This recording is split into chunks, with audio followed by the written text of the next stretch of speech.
It's similar to a homophobic priest trying to draft legislation for gay marriage. It's a position that they've never held before. They're not respectable on that issue.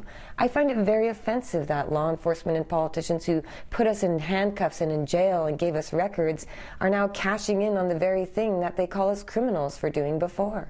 Marijuana activist Jody Emery has spent her adult life fighting for the legalization of marijuana. She and other nonviolent activists with no alleged ties to organized crime have been busted and charged by police. Now, right here on Queen Street West, there have been several raids at illegal dispensaries in recent months, and now the very people who have cracked down on pot pioneers, throwing some of them in jail, are positioning themselves to cash in on the lucrative marijuana market. They're simply finding a way to continue to get paid from pot after, getting paid by the taxpayers to enforce these laws. Two of the more high-profile cops who are publicly preparing to take their piece of the pot pie are former OPP Commissioner Julian Fantino and former RCMP Deputy Commissioner Raf Sukar. They're now both at the helm of the medicinal marijuana company Alifa in Vaughan. Alifa is not a dispensary. The company says it connects patients with medically authorized cannabis and other health services at locations across the GTA. We're very concerned about what this means. For instance, what do you do with a young child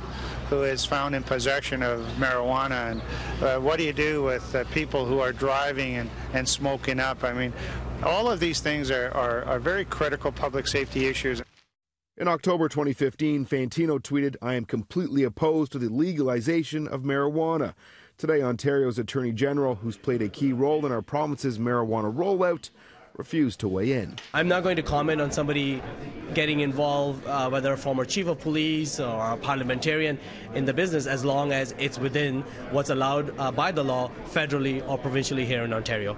I think you have to ask them how they feel morally because they had the views before and obviously they've changed their minds. We reached out to Fantino today, though we were told he was busy with appointments. However, Fantino has been quoted as saying he's had a change of heart when it comes to medicinal marijuana after speaking with veterans suffering from PTSD. I think that they've seen the dollar signs, because if they really saw the light, it would mean they would acknowledge that marijuana prohibition has been one of the greatest civil liberties violations in this country. Jody Emery wouldn't be allowed to work in a legal marijuana marketplace in Canada because she has outstanding charges for running an illegal dispensary. She's calling on the feds to drop all marijuana-related charges in our country. Currently, there's only a consultation going, which is looking into dropping people who have been charged with small-scale possession or small-scale grow-ops. I'm Adrian Gobrio for City News.